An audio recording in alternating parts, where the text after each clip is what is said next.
Hydration seems simple, but is it? Why do so many people mess up on it? And why don't we pay more attention to it when it's the biggest risk factor when running? One runner is carrying 2 bottles and still cramping by mile 10.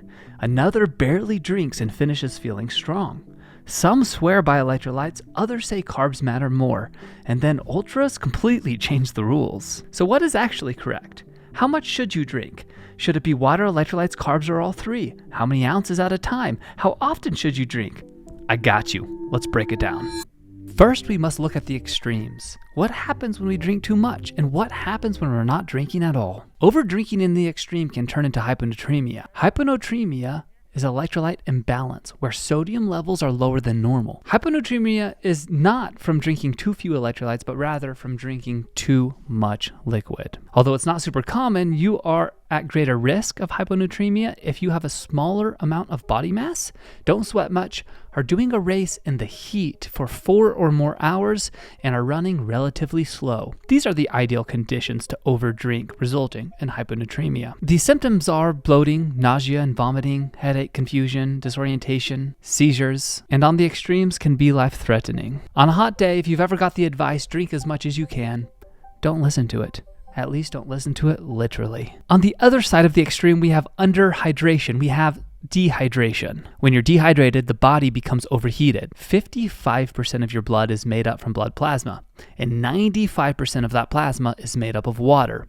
So over 50% of your total blood is water. Your blood carries oxygen to your muscles, and when dehydration lowers blood volume, your cardiovascular system becomes less efficient, making it harder to deliver oxygen and energy where your body needs it. In simple terms, dehydration means your body's gonna work harder. Listen up for this one because it might just save your race. Your body needs fluid to properly absorb and transport carbohydrates. If you take in large amounts of carbs without enough fluid, the concentration inside the gut becomes too high. Therefore, and many people don't know this, but the most common reason people have gut issues is actually a lack of hydration. With that said, much of dehydration is subtle and doesn't expose itself until it's more severe. A lot of the early research suggested that a loss of about 2% of body mass from dehydration would significantly reduce your athletic performance. Example, a 180-pound runner that lost 3.6 pounds through fluid during a long distance activity would have a big reduction in their performance. I'm going to show you how to measure this soon, so remember this. But again, the problem with a study is that it measures the majority of people, and you might not fall in the majority. But Dr. Noakes dives into the nuance. Research by Dr. Noakes found that a dehydration level of 2% does not necessarily decrease performance.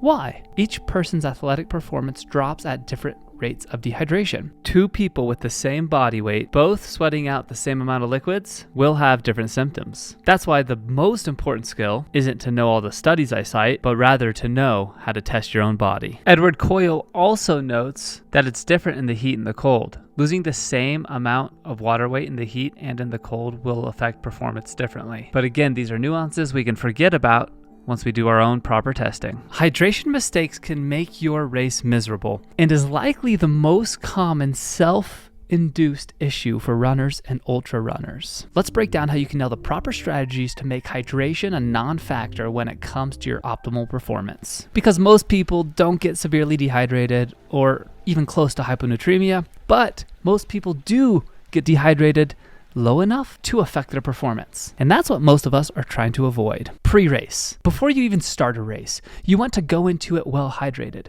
Hydration can start a couple of days before, and it's recommended to take electrolytes the day before the race with each meal. You want to be well hydrated at the start line. This will help prevent dehydration during the race. Of course, you don't want to have to pee 5 minutes into the race, but you guys are smart. You know the difference. There are 2 strategies when it comes to hydrating.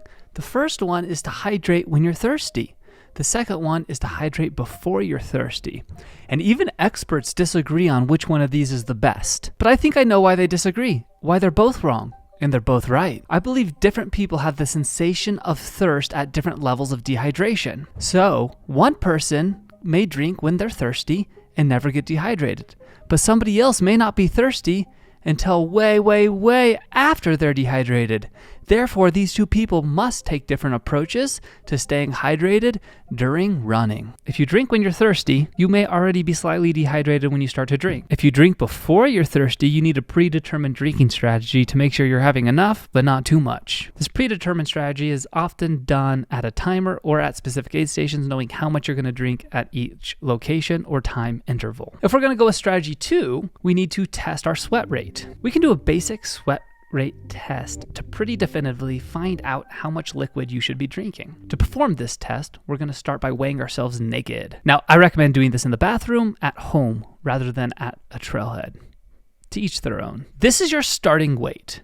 Then you're going to perform a run for 1 hour. Then test your weight post-run in the same conditions you did pre-run. This is how much fluid you lost. If you're a boss, do the sweat test in every 10 degrees of temperature. Then record how your sweat rate changes in different climates. But if you're the boss's boss, there's another variable, your pace. If you run different distances like me, your sweat rate will be different for a 50-mile run than it will be for a half marathon distance. And you could build out a comprehensive spreadsheet of how your body performs in different scenarios so that you know how much you need to hydrate. That sounds like too much work, right? For most people, if you can get yourself to do one single test, it'll give you plenty of valuable information to make better educated hydration decisions. Note, some people like to do a sweat test for longer distances, maybe 2 or 3 hours. In this case, you're probably going to want to bring some hydration with you. If you do this, that's okay. You'll just need to add the hydration you drank to the amount of total weight you lost. By adding these two numbers together in ounces will give you the total amount you lost. I built a downloadable page or a screenshotable page for the sweat loss calculator in the blog post 55miles.com. Now that we know how much fluid we're losing, we need to replenish it, right? Wrong. If you replenish 100% of the fluid you're losing, you're probably overhydrating. But it is different for marathons than ultra marathons. So let's tackle that now. In a marathon, or more precisely, 6 hours and less of an effort, here are the guidelines. It's more about time on feet than distance. Many people run 50Ks in less than 6 hours and will do a different strategy than if you're running longer than 6 hours. Additionally, some marathoners, especially on trail marathons, definitely run more than 6 hours on a marathon. I did a marathon last year where average finishing time was 7.5 hours. That's what happens when you climb a 14er during a marathon. So for 6 hours and less, because of the effort and speed at which people are running, it's more likely that you're going to need to put this on a timer than wait until you're thirsty. The race is quick enough that if you wait until you're thirsty, you're probably a little dehydrated, and it's harder to catch up hydration in a shorter race. If you wait until you're thirsty on a marathon, you are likely going to affect your running performance because you're drinking too late. So the strategy here is probably more optimal to drink before you're thirsty or on a timer with a predetermined drinking strategy. So how much do we replenish? Well, it's recommended 65 to 80% of what you lose on a marathon distance. Remember, you're going in hydrated already, so your muscles and body is full of hydration. You're good to go. Too much hydration can definitely slow you down. Imagine you sweat 16 ounces per hour or 1 pound an hour, and you're going out for a 4-hour marathon. That's gonna mean you're gonna lose 4 pounds during the race in fluids. If you were to go for 3 pounds or 48 ounces of liquid, that would be 75% replenishment, and you'd probably be pretty solid. Everybody will be a little different, and these are guidelines. Now, more body mass tends to sweat more than smaller body mass, and I'm not talking like being overweight. Just a 6'5" male is going to sweat a whole lot more than a 5'2" female. If you have a smaller body, it's likely going to be 2 to 4 ounces every 15 or 20 minutes. And if you have a bigger body, it's likely going to be 6 to 8 ounces every 15 or 20 minutes. That's a good starting point. But in ultras, it's definitely different because the intensity is lower and you're going for a longer period of time. You can normally hydrate when you feel like it. The idea of drinking when you're thirsty actually becomes a viable strategy. I'm a bad boy today. I brought coffee and a running bladder. Because a slight bit of dehydration on an ultra can be recovered in 20 minutes because your pace is already slow. For most people, this is in between 400 and 800 milliliters per hour. But you don't want to shoot to replace the marathon 65 to 80% of what you lose. Rather, you kind of want to shoot for 90 to 95% of the fluid lost. You're going a longer distance. You need more in you. You need to be able to sustain it for a longer period of time, even though your intensity is going to be less. Also, remember, if we aim for 100%, this increases the chances of hyponatremia. especially in ultra marathons. Now you know good guidelines of how much to drink. Should you be drinking electrolytes or water? Well, people lose electrolytes at different rates. People sweat at different rates. Different people need different amounts of electrolytes. When we speak of electrolytes, we're normally talking about sodium, magnesium, and potassium. But sodium's probably the most important one and the one that gets the most attention. But not all electrolyte drinks have equal ratios.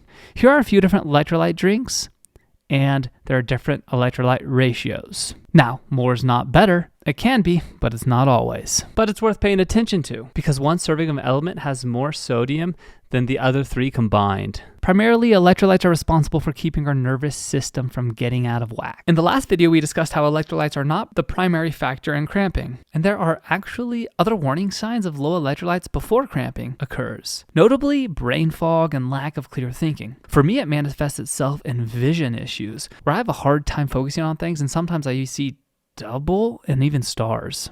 Twinkle, twinkle, little star, how I want. Low electrolytes and hydration contribute to overall fatigue. Fatigue is what causes cramping. So it's in the chain, but it's not the primary factor. So what should we do? Well, many people do 50-50, 50% water, 50% electrolytes. A lot of people do this on ultra marathons. 1 bottle's water, 1 bottle's electrolytes. But again, it's going to be a range. The 50-50 is a good idea because it's just so simple. But you might want to top off a little bit more electrolytes if you can, 50 to 80% of what you drink electrolytes and 20 to 50% water. On shorter distances, it's less important how much electrolytes you get, but the longer distances, more important. But your body doesn't lie, so if something makes you feel better than another, go with it. It's also good to note that if you take gels, try to drink plain water with that. That tends to help better with digestion than if you're drinking electrolytes with your gels. And definitely probably don't drink a carb drink at the same time as your gels because that's carbs on top of carbs and you might not have enough liquids to process it all. So should you even have any carbs in your drink at all? The argument for carbs is that, especially on ultra marathons, sometimes drinking carbs is easier than having food and your body feels good with it, and it's a good way to get more energy without having to eat when you don't feel like eating. But some people don't agree with this. Dr. Sims noted that when too many carbohydrates are taken in by way of sports drink, the intestines are forced to take in water from other parts of the body to dilute the ingested carbohydrates. Drawing water away from other parts of the body can cause dehydration. So there is a scenario absolutely where too many carbs in the drink is not good. But I say it's probably a balance.